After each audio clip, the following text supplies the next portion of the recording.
Hello, third graders. Today what we're going to be doing is we're going to be going over how to solve elapsed time problems. How we're going to be doing that is we're going to be using the linear and the set model. Before we do that, I'm going to go over some misconceptions that a lot of students have. With time, there is AM and PM. And a lot of students forget that at a certain point, we have to regroup. And we regroup at 12. At 12, the time either changes from PM or AM depending on the time of day. Okay, so now that I went over that, let's go ahead and start our word problem. The problem says Vicky's birthday party begins at 11:15 a.m. If the party lasts for 3 hours and 30 minutes, when will her party be over? Okay, so like I said, we can either use linear or set. We're going to use both, but we're going to start with the set model. With the set model, students like to try and use base 10.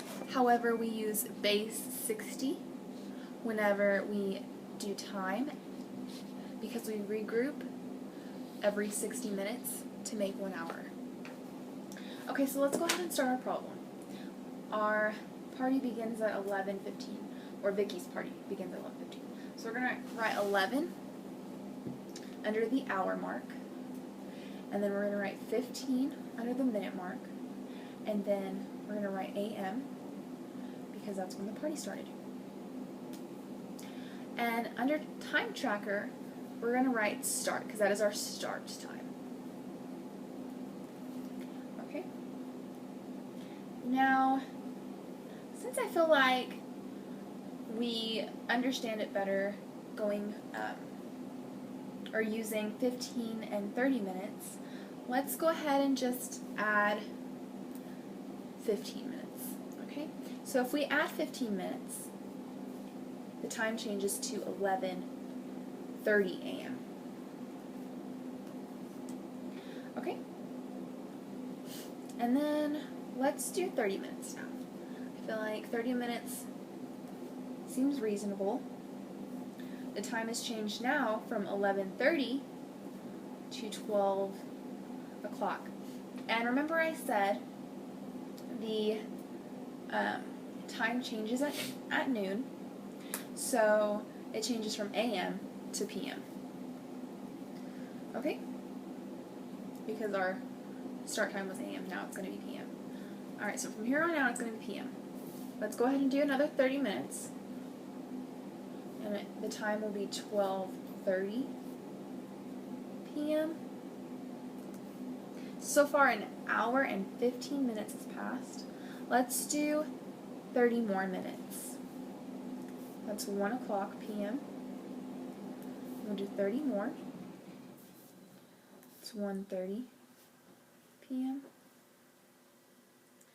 Okay, so now we see that 2 hours and 15 minutes have passed. Let's do 30 more.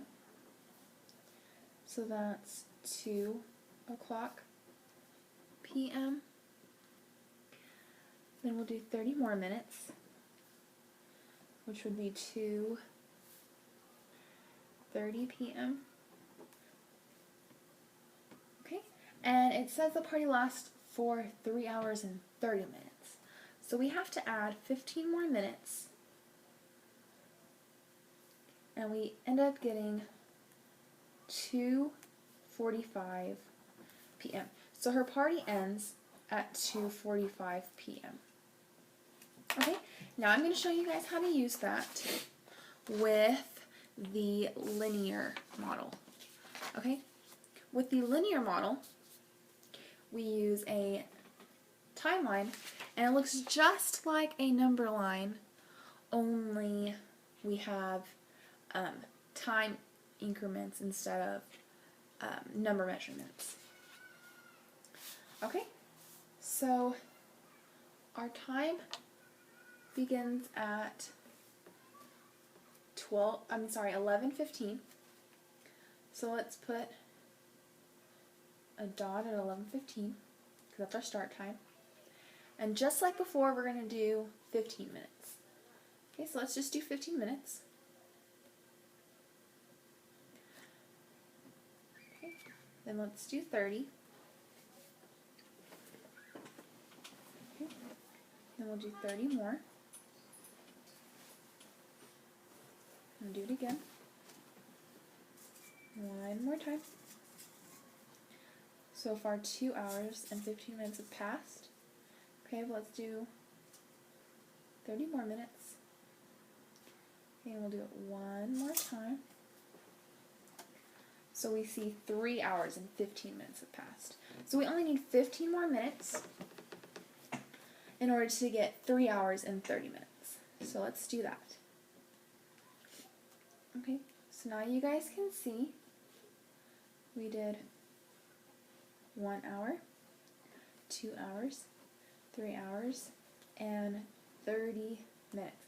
So her party is over at 2:45 p.m. If the linear model works for you, you can use the linear model when working on these problems. And if you feel like the set model is a lot easier, you can use the set model. It just depends on which one you feel is best. Both of these can help you with elapsed time problems. So hopefully now you guys know how to use both, and I hope you guys understand each of them a little better. Thank you.